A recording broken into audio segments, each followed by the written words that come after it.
চাৰিটা কোৱালিটি যি নাৰীৰ মাজত থাকিব তেনেকুৱা নাৰীৰ পৰা সদায় দূৰত থাকক, তেনেকুৱা নাৰীক কেতিয়াও বিয়া নাপাতিব।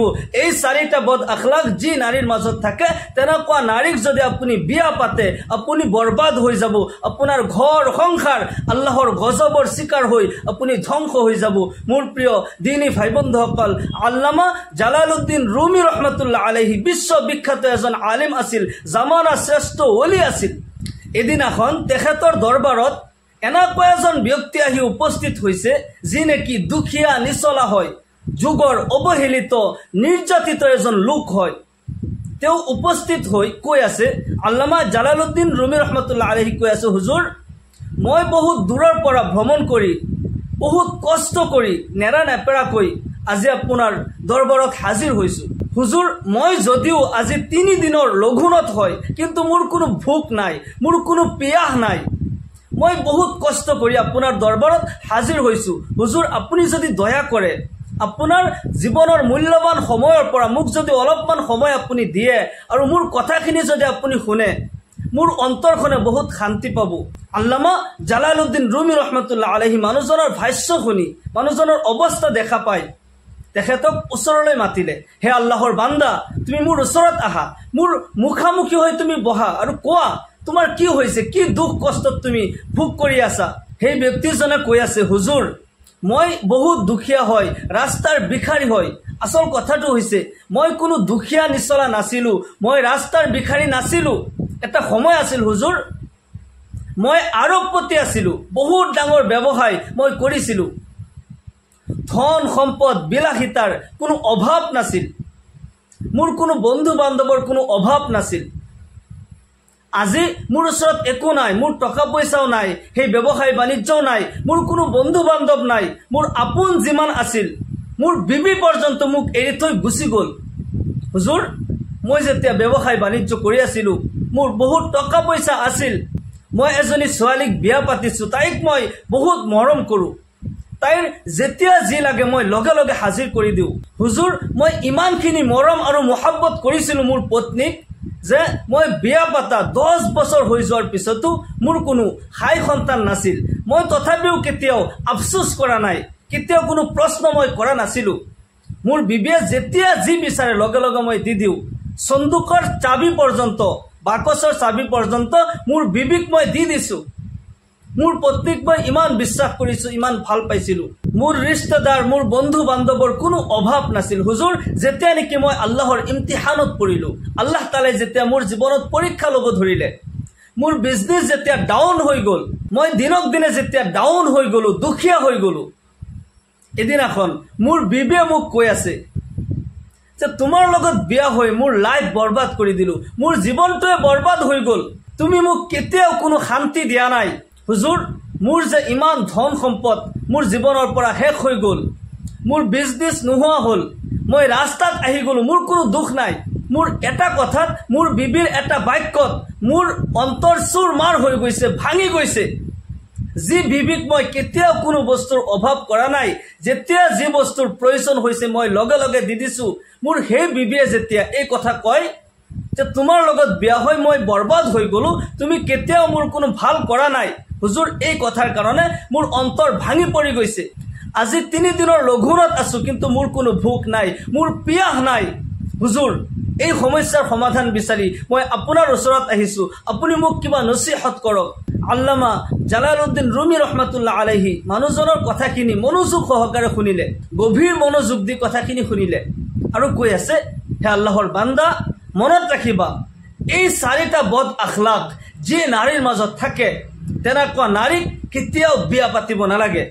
1 নম্বৰত আল্লামা জালালুদ্দিন ৰুমি ৰহমতুল্লাহ আলাইহি কৈ আছে, যি নাৰী গিৰিয়েকৰ অবাধ্য হয়, চৌহৰৰ নাচুকৰি কৰা মহিলা সমাজৰ কাৰণে কলংকিত হয়, সমাজৰ অভিশাপ হয়, আল্লাহৰ লানত হয়, আল্লাহৰ ফেৰিস্তাসকলৰ লানত হয়।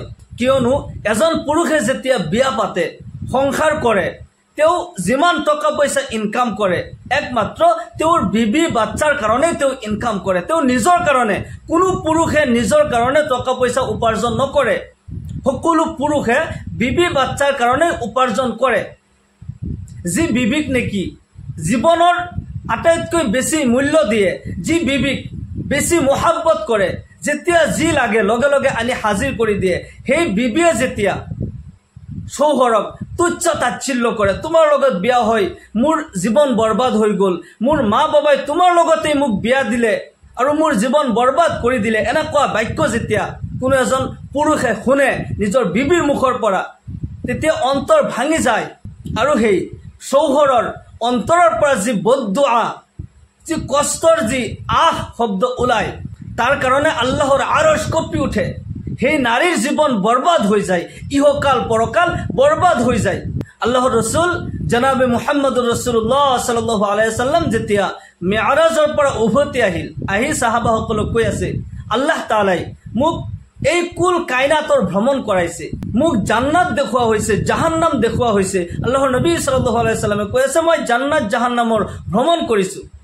সহিহুল বুখাৰীৰ জিলদ নম্বৰ 1 হাদিস নম্বৰ 29 আল্লাহৰ নবী সাল্লাল্লাহু আলাইহি ওয়াসাল্লামে কয়, উৰিতুন নাৰ ফাইজা আকসাৰু আহলিহা আন নিসাউ একফুৰনা। মোক দুজক দেখুওৱা হৈছে, জাহান্নাম দেখুওৱা হৈছে আৰু জাহান্নামৰ অধিকাংশ বেছিভাগ বাসিন্দা নাৰীসকলক দেখা পালোঁ, মহিলাসকলক দেখা পালোঁ। একফুৰনা, যিসকল নাৰীয়ে নেকি কুফৰি কৰে। সাহাবাসকল আচৰিত হৈ গ'ল, আয়াকফুৰনা বিল্লাহ, ইয়া ৰাছুলুল্লাহ সাল্লাল্লাহু আলাইহি ওয়াসাল্লাম, মহিলাসকলে আল্লাহৰ লগত কুফৰি কৰে নেকি? আল্লাহৰ নবী সাল্লাল্লাহু আলাইহি ওয়াসাল্লামে কয়, ক্বাল একফুৰনাল আশিৰ ওয়া একফুৰনাল ইহসান। তেওঁলোকে শৌহৰৰ নাশুকৰি কৰে, গিৰিয়াকৰ অবাধ্য হয় আৰু ইহসানৰ ইনকাৰ কৰে, তেওঁলোক কৃতজ্ঞতা স্বীকাৰ নকৰে।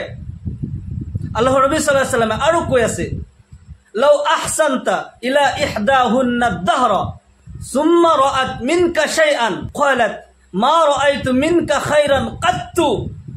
আল্লাহৰ নবী সাল্লাল্লাহু আলাইহি ওয়াসাল্লামে কৈ আছে যে মহিলাসকলে গিৰিয়কৰ অবাধ্য হয় আৰু অকৃতজ্ঞ হয়, তেওঁলোকে কেতিয়াও কৃতজ্ঞতা স্বীকাৰ নকৰে। যদি তোমালোক তেওঁলোকৰ কোনোবা এজনৰ লগত গোটেই জীৱন ভাল ব্যৱহাৰ কৰিছা, যেতিয়া যি লাগে লগে লগে হাজিৰ কৰি দিছা, কেতিয়াও কোনো বস্তুৰ কমি কৰা নাই, যদি জীৱনত কেতিয়াবা তেওঁৰ নজৰত তোমাৰ কিবা ভুল, তেওঁৰ নজৰত কিবা ভুল দেখা পাইছে, এক কথাত সকলো কিছু শেষ কৰি দিব যে মই তোমাক কেতিয়াও কোনো ভাল কৰা নেদেখিলোঁ, তোমাৰ মাজত মই কোনো ভালাই নাপালোঁ। যেতিয়া এগৰাকী মহিলাই তেওঁৰ গিৰিয়াকক যেতিয়া এই কথা কয় যে তোমাৰ লগত বিয়া হৈ মই মোৰ জীৱন বৰবাদ কৰি দিলোঁ, তোমাৰ মাজত মই কোনো ভাল আজিলৈকে দেখা নাপালোঁ, সেইজন পুৰুষৰ অন্তৰ চুৰমাৰ হৈ যায়, ভাঙি যায়। আল্লাহৰ ৰাসূল সাল্লাল্লাহু আলাইহি ওয়াসাল্লাম ইৰশাদ কৰে, সেই কাৰণে মহিলাসকল বেছিভাগ জাহান্নামী হ'ব। যি মহিলা তেওঁৰ গিৰিয়াকৰ অবাধ্য হয়, সেইগৰাকী মহিলা, সেইগৰাকী নাৰী অভিশপ্ত হয়, আল্লাহৰ লানত হয়, আল্লাহৰ ফেৰেশতাসকলৰ লানত হয়। যি মহিলা অকৃতজ্ঞ হয়, যি মহিলা অবাধ্য হয়, তেনেকুৱা নাৰীক কেতিয়াও বিয়া নাপাতিব। যদি দুৰ্ভাগ্যক্ৰমে তেনেকুৱা নাৰীক বিয়া পাতিছে, তেন্তে আপোনাৰ বিবিক আপুনি বুজাওক, সতৰ্ক হৈ যাওক, নহ'লে ইহকাল পৰকাল বৰবাদ হৈ যাব। ইহকালতো ধ্বংস নিশ্চিত, পৰকালতো আল্লাহৰ জাহান্নামত যাব লাগিব। তেনেকুৱা নাৰীৰ পৰা সদায় দূৰত থাকিব, তেনেকুৱা নাৰীক কেতিয়াও বিয়া নাপাতিব। 2 নম্বৰত আল্লামা জালালুদ্দিন ৰুমি ৰহমাতুল্লাহ আলাইহি কয়, যি নাৰী চুগলি কৰে, চুগলি মানে হৈছে কথা লগাই ফুৰা, এজনৰ কথা আনজনৰ লগত, আনজনৰ কথা আনজনৰ লগত, এনেকৈ চুগলি কৰি মানুহৰ কথা লগাই অশান্তিৰ সৃষ্টি কৰা। যি নাৰী চুগলি কৰে, তেনেকুৱা নাৰীক কেতিয়াও বিয়া নাপাতিব। যদি তেনেকুৱা নাৰীক বিয়া পাতে, আপুনিতো ধ্বংস হ'বই, আপোনাৰ ঘৰ ফেমিলিটো ধ্বংস হ'বই, আপোনাৰ সমাজ পৰ্যন্ত বিশৃংখল হৈ যাব, ধ্বংস হৈ যাব। ইমাম গাজ্জালী ৰহমাতুল্লাহ আলাইহি এগৰাকী চুগলিখোৰ মহিলাৰ কথা কৈছিল যে এজন ব্যক্তি বান্ধি কিনিবলৈ গ'ল। আগৰ দিনত বজাৰত বান্ধি কিনিবলৈ পায়, দাসী কিনিবলৈ পায়। এজন ব্যক্তি দাসী কিনিবলৈ গ'ল, বজাৰত ঘূৰি ফুৰি এজনী ছোৱালী দেখা পালে, বৰ ধুনীয়া মৰম লগা। সেই বান্দিৰ মালিকক সুধিলে, দাম দৰ সুধিলে আৰু অৱস্থাৰ কথা সুধিলে, কেনেকুৱা কাজকৰ্ম কৰে, গোটেইখিনি যেতিয়া সুধিলে, মালিকজনে কয় যে এই ছোৱালীৰ মাজত কোনো দুখ নাই, কাজকৰ্মও ভালকৈ কৰিব, কথাও মানিব, কিন্তু এটা দুখ আছে যে তেওঁ চুগলি কৰে, কথা লগাই ফুৰে।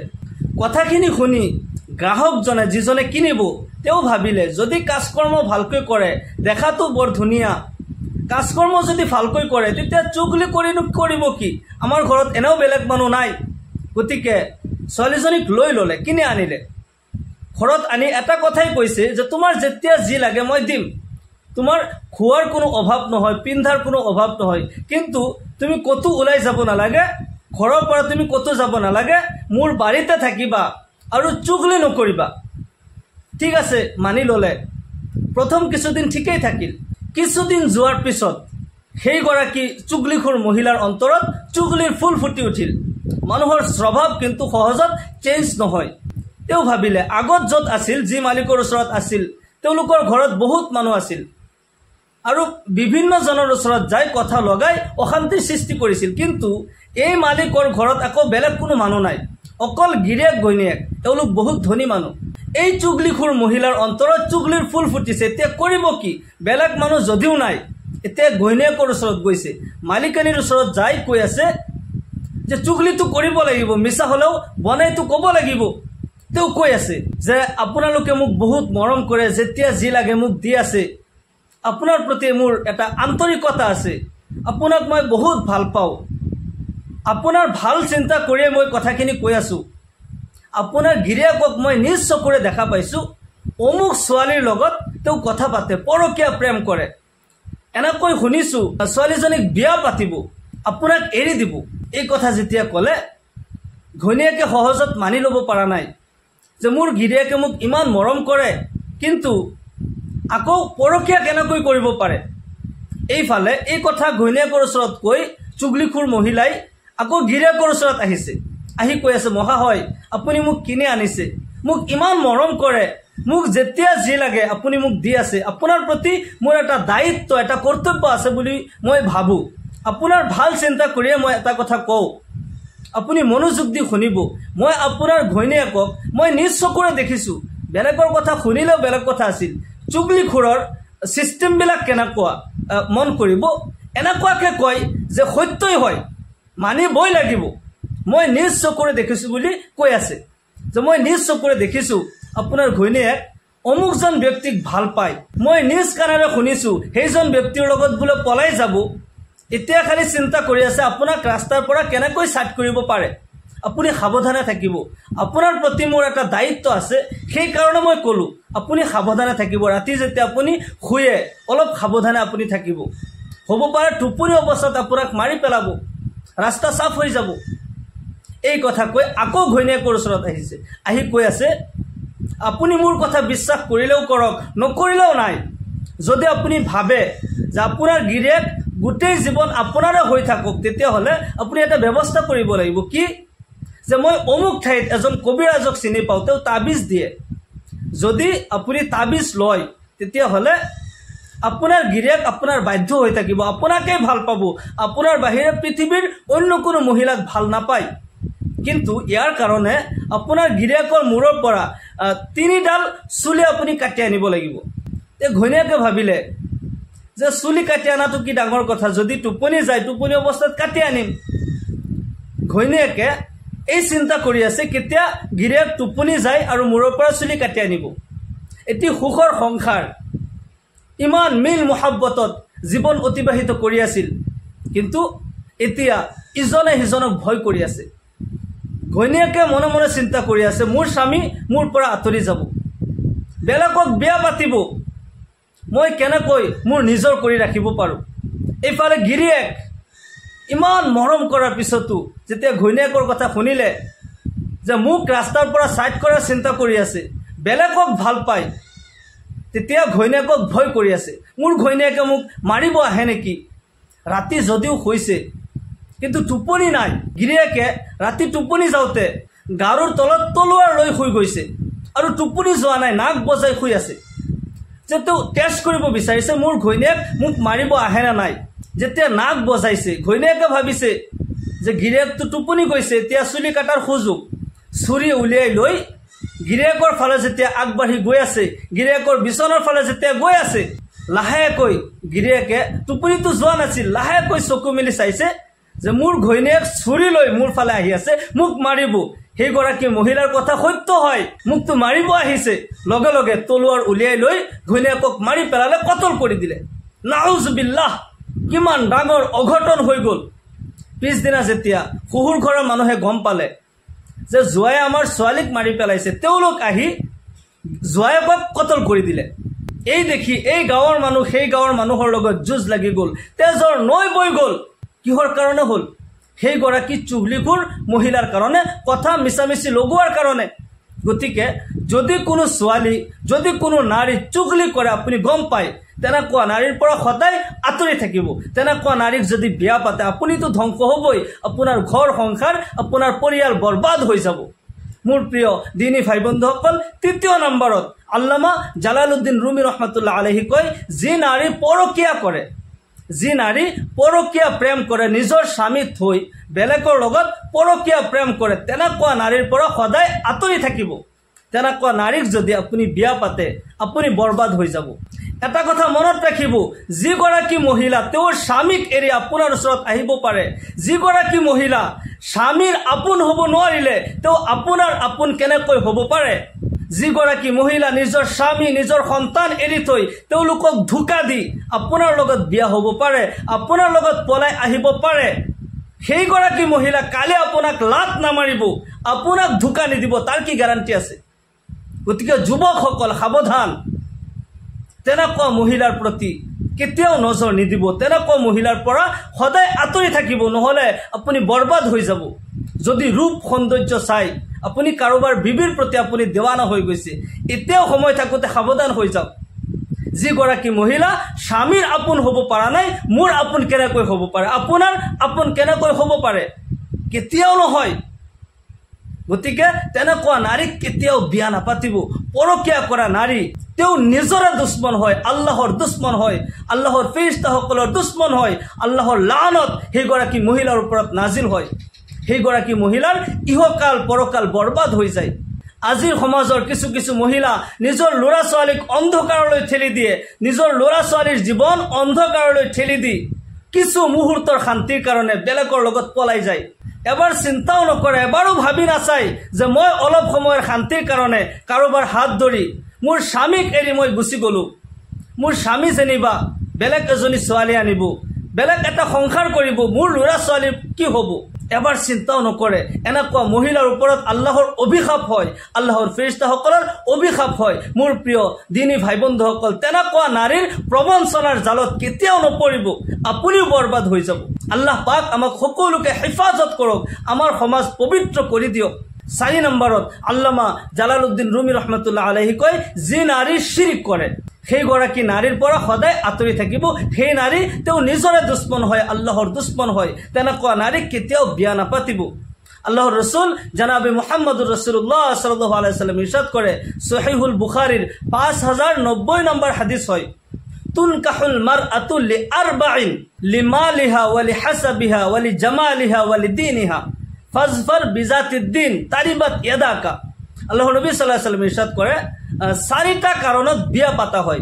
1 নম্বৰত ধন সম্পদ, 2 নম্বৰত হাসাব নসব দেখা পাই, ফ্যামিলি ব্যাকগ্ৰাউন্ড দেখা পাই বিয়া পাতা হয়।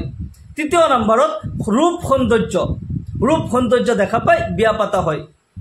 4 নম্বৰত দিনদারি দেখা পাই বিয়া পাতা হয়। আল্লাহর নবী সাল্লাল্লাহু আলাইহি ওয়াসাল্লাম ইরশাদ করে যে তুমি যেতিয়া বিয়া পাতিবা, তুমি ধন সম্পদ দেখা পাইছা, ফ্যামিলি ব্যাকগ্রাউন্ড দেখিছা, রূপ সৌন্দর্য দেখিছা, কিন্তু এই 3টা বাদ দি 1 নম্বৰত যদি তুমি দিনদাৰি দেখা, তেতিয়াহ'লে তোমাৰ কামিয়াবি আছে। তারিবাত এদাকা, তেরে দুনো হাত খাক আলুদ হো, তোমার 2 হাতত মাটি লাগক, অর্থাৎ তুমি ধ্বংস হৈ যাবা, তুমি বরবাদ হৈ যাবা। তুমি ধন সম্পত্তি, রূপ সৌন্দর্য এইবোৰ নেদেখিবা, তুমি দিনদাৰি দেখিবা। তেওঁৰ মাজত যদি গুণ আছে, ৰূপ সৌন্দৰ্য ক্ষণস্থায়ী বস্তু, ৰূপ সৌন্দৰ্য আজি আছে কালি নাই, কিন্তু ব্যক্তিত্ব, তুমি ব্যক্তিত্বলৈ জীৱন যাপন কৰিব লাগিব। যদি মানুহজন ভাল হয়, যদি তেওঁ দিনদাৰি হয়, তোমাৰ ইহকাল পৰকালত কামিয়াবি আছে।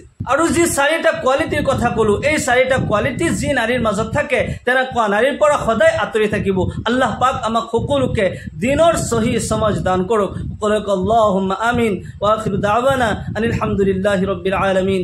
আসসালামু আলাইকুম ওয়া ৰাহমাতুল্লাহি ওয়া বাৰাকাতুহু।